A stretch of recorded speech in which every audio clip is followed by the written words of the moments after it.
शिका, संघटित व्हा आणि संघर्ष करा. हा केवळ एक विचार नाही, नुसते पोकळ शब्द नाहीत, तर डॉक्टर भीमराव रामजी आंबेडकरांनी पेटवलेली एक ज्वलंत ज्योत आहे. तरुणांच्या मनात ती आजही तुम्हाला धगधगताना दिसते. संघर्ष करता करता ढोंगीपणा, पक्षपातीपणा, असमानता, सामाजिक मर्यादा, पाठिंब्याचा अभाव आणि अशाच प्रकारच्या विळख्यातून स्वतःला मुक्त करण्यासाठी आपण दिलेली झुंज आपल्याला खूप पुढे घेऊन आली आहे.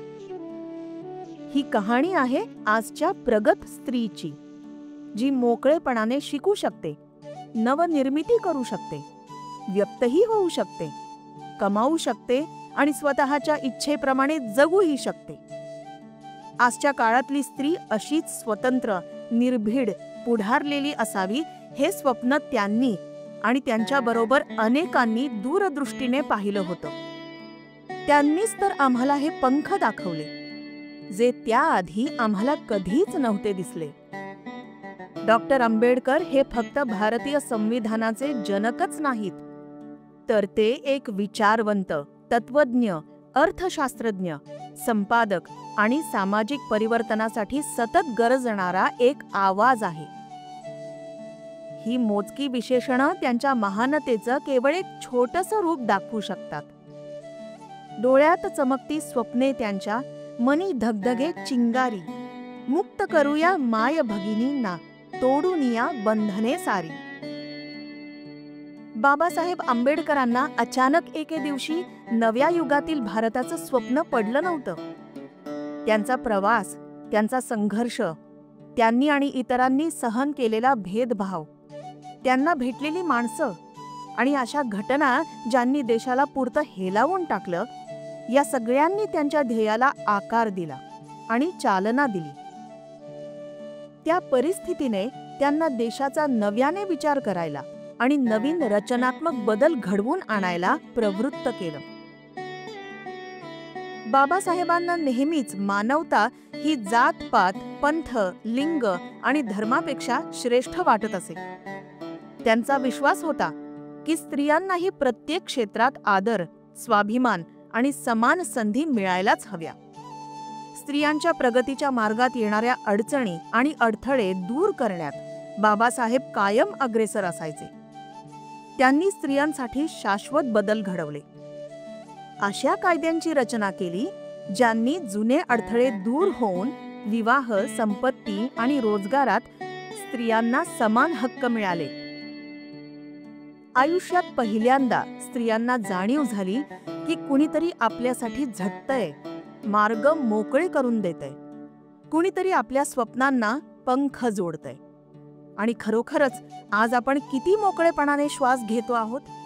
आपण निवडलेल्या मार्गावर आत्मविश्वासाने चालत आहोत.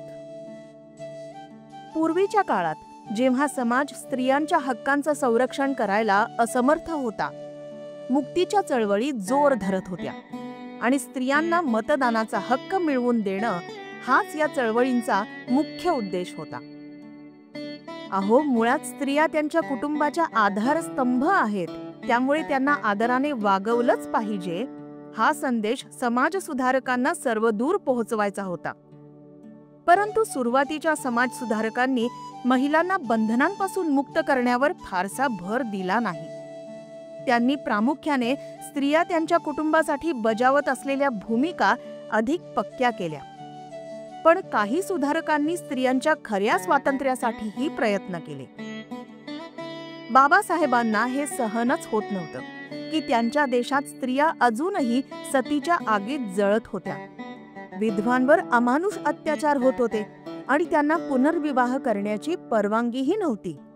बालविवाह अजूनही प्रचलित होते आणि स्त्रियांना संपत्तीवरचा हक्क नाकारला जात होता. जाती व्यवस्थेवर आधारित असलेल्या अत्याचारी आणि कठोर सामाजिक व्यवस्थेला त्या बळी पडत होत्या.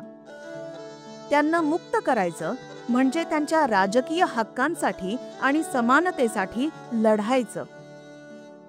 डॉक्टर आंबेडकरांनी गरीब अशिक्षित स्त्रियांना शिक्षण दिलं, नवे विचार दिले.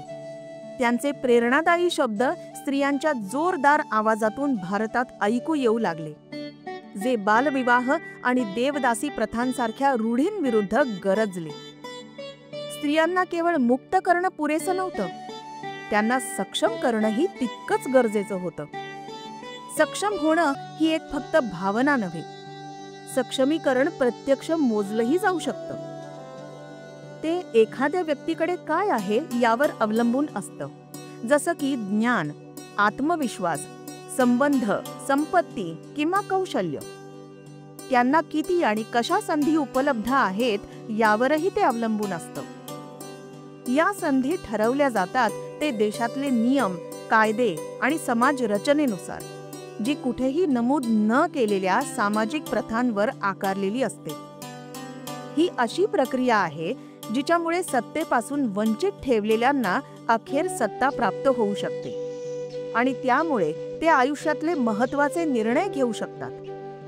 स्त्रियांसाठी असे निर्णय खरोखरच महत्त्वाचे असतात, जसं की लग्न कोणाशी करावं, उपजीविकेसाठी काय करावं किंवा मूल जन्माला घालावं की नाही. अशा प्रकारे निर्णय सक्षम होण्यासाठी तशी संसाधनं, त्यांच्यावर आपलं नियंत्रण आणि त्यांचा वापर करून नव्या संधी आणि यश निर्माण करण्याची क्षमता आपल्याकडे असायला हवी. डॉक्टर आंबेडकर म्हणाले, मनाची जोपासना ही मानवाच्या अस्तित्वाचा सर्वोच्च हेतू असायला हवा. त्यांना नेमकं माहिती होतं की खरा बदल घडवायचा असेल तर तो वैचारिक पातळीवर सुरू करायला हवा. त्यांच्या मते विचारसरणी बदलण्यापासून आणि धाडसी सुधारणा राबवण्यापासून सुरुवात व्हायला हवी. त्यांनी आपल्या लेखणीतून स्वतंत्र भारताच्या संविधानात स्त्रियांच्या स्वातंत्र्य आणि समानतेबद्दलचा त्यांचा दृष्टिकोन ठामपणे मांडला. त्यांच्या या धाडसी आणि व्यापक बदलाने महिलांना ताकद दिली, स्वातंत्र्य दिलं आणि सन्मान मिळवून दिला. चुकीच्या प्रथा आणि वेश्या व्यवसायात अडकलेल्या स्त्रियांच्या उद्धारासाठी त्यांनी अथक परिश्रम घेतले. बाबासाहेब असे पहिले दलित नेते होते ज्यांनी भारताच्या राजकीय चर्चांमध्ये आणि संविधानात महिलांच्या हक्कांना योग्य स्थान मिळावं यासाठी जोरदार आग्रह धरला. त्यांनी हिंदू कोड बिलाचं कट्टर समर्थन केलं. लैंगिक समानता, न्याय आणि जुनाट परंपरागत कायद्यांमधून मुक्त होण्यासाठी त्यांनी उचललेलं हे एक मोठं धाडसी पाऊल होतं. संविधानावरच्या त्यांनी केलेल्या कार्याइतकंच हेही कार्य त्यांच्या दृष्टीने महत्त्वाचं होतं. हिंदू बिलामध्ये डॉक्टर आंबेडकरांनी तयार केलेले 4 कायदे समाविष्ट होते, जे महिलांच्या स्थितीमध्ये सुधारणा करण्यासाठी आणि त्यांचं स्थान सक्षम करण्यासाठी महत्त्वाचे होते. हिंदू विवाह कायदा 1955 मध्ये कलम 5 ने मुलींचं लग्न करण्याचं कायदेशीर वय 18 वर्षांपर्यंत वाढवलं. कलम 17 ने एकाच वेळी दोघांशी विवाहित असणे आणि व्यभिचार यांसाठी शिक्षेची तरतूद केली. कलम 25 ने स्त्रियांसाठी निर्वाह भत्ता म्हणजेच ॲलिमनी आणि कायमस्वरूपी पालनपोषण म्हणजेच परमनंट मेंटेनन्स प्रदान केलं. हिंदू वारसा कायदा 1956 मध्ये कलम 8 ने विधवांना मुलगा किंवा मुलगी दत्तक घेण्याचा हक्क दिला. कलम 14 ने महिलांच्या संपत्तीवर त्यांचा पूर्ण आणि स्वायत्त हक्क असल्याचं निश्चित केलं, जो इतर कोणावरही अवलंबून नसेल. कलम 15 ने अशी हिंदू स्त्री जी मृत्यूपत्र न करता मरण पावते, तिच्या संपत्तीवर समान वारसा नियम लागू होण्यासाठी व्यवस्था केली. दत्तक आणि पालनपोषण कायदा 1956 मध्ये कलम 8 ने विधवांना मूल दत्तक घेण्याचा हक्क दिला, जो हिंदू कायद्यानुसार यापूर्वी त्यांच्याकडे नव्हता. हा कायदा येण्याआधी मुलींना दत्तक घेता येत नव्हतं. हा कायदा आल्यावर ते बदललं. कलम 9 ने पतीला मूल दत्तक घेण्यापूर्वी पत्नीची संमती घेणं बंधनकारक केलं. हिंदू अल्पवयीन व पालकत्व कायदा 1956 मध्ये कलम 6 नुसार जर मूल 5 वर्षांचं पूर्ण झालं नसेल तर त्याच्या पालकत्वाचा पहिला हक्क आईकडे असेल. कलम 6(ब) नुसार विवाह बाह्य संबंधातून जन्मलेल्या मुलांसाठी आई ही पहिली नैसर्गिक पालक असेल, त्यानंतर वडिलांचा क्रम लागेल. याशिवाय हा कायदा जर गरज भासली तर मातांना वडिलांनी नियुक्त केलेला पालक बदलण्याचा हक्क देखील प्रदान करतो. सखोल सामाजिक ज्ञान आणि समज असलेले बाबासाहेब म्हणाले, मी एखाद्या समाजाच्या प्रगतीचं मूल्यमापन त्या समाजातल्या महिलांनी गाठलेल्या प्रगतीच्या निकषांवर करतो. शिक्षण महिलांना सबल करण्याची गुरुकिल्ली आहे असं समजलं जातं. कारण मुलींच्या शिक्षणाचा संबंध त्यांच्या समाज, राजकारण आणि कायदा व्यवस्थेत असलेल्या सहभागाशी जोडलेला असतो. पण खरी क्षमता त्यांना याही पुढे घेऊन जाते. ती मुलींना स्वत्वाची जाणीव करून देते आणि नव्या संधींचा शोध घेण्यासाठी दृष्टी प्रदान करते. बाबासाहेबांसाठी शिक्षण फक्त शिकवण्यापुरतं मर्यादित नव्हतं, तर त्यांच्यासाठी ते नियमांना आव्हान देणं होतं आणि समाज आजवर जे सत्य मानून चालला आहे त्या गोष्टींवर प्रश्नचिन्ह उपस्थित करण्याचं प्रभावी साधन होतं. बाबासाहेबांचा महिला संचालित चळवळींवर ठाम विश्वास. त्यांचा विश्वास होता की जेव्हा सगळ्या स्तरावरील स्त्रियांना सामावून घेऊन सक्षम बनवलं जातं तेव्हा त्या समाज सुधारणेला चालना देऊ शकतात आणि अन्याय दूर करण्यात एक शक्तिशाली भूमिका बजावू शकतात. त्यांचं असं म्हणणं होतं की विवाहित स्त्रीने तिच्या पतीसोबत खऱ्या मित्राप्रमाणे उभं राहावं, परंतु कधीही स्वतःला त्याच्यापेक्षा कमी लेखू नये. त्यांनी स्त्रियांना समानतेसाठी उभं राहण्याचं आवाहन केलं, कारण जेव्हा त्या असं करतात तेव्हा त्यांना समाजात खरा आदर आणि ओळख मिळते.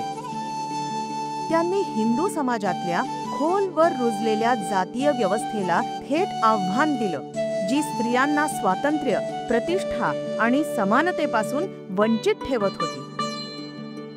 या विचारसरणीमुळेच त्यांनी स्त्रियांचे हक्क भारताच्या राजकीय चौकटीत आणि संविधानात ठामपणे समाविष्ट केले. कलम 14 राजकीय, आर्थिक आणि सामाजिक क्षेत्रात सर्व व्यक्तींना समान हक्क आणि संधींची हमी देतं. कलम 15 लिंगाच्या आधारावर कोणत्याही प्रकारचा भेदभाव करण्यास मनाई करतं. कलम 15(3) स्त्रियांच्या प्रगतीसाठी आणि लैंगिक समानतेला प्रोत्साहन देण्यासाठी राज्याला विशेष तरतुदी करण्याची परवानगी देतं. कलम 39 समान उपजीविकेची साधनं आणि समान कामासाठी समान वेतन सुनिश्चित करतं. कलम 42 स्त्रियांसाठी न्याय देणारी आणि कामाच्या ठिकाणी माणुसकीचं वातावरण निर्माण करणारी सुव्यवस्था निर्माण करतं आणि मातृत्व संरक्षणासाठी उपाययोजना राबवतं. कलम 51(अ)(क) स्त्रियांच्या प्रतिष्ठेला हानी पोचवणाऱ्या प्रथांचा नागरिकांनी त्याग करणं बंधनकारक करतं. सन्मान आणि समानतेला प्रोत्साहन देतं. कलम 46 दुर्बल घटकांसाठी शिक्षण आणि आर्थिक उन्नतीवर भर देतं. त्यांना सामाजिक अन्याय आणि शोषणापासून संरक्षण देतं.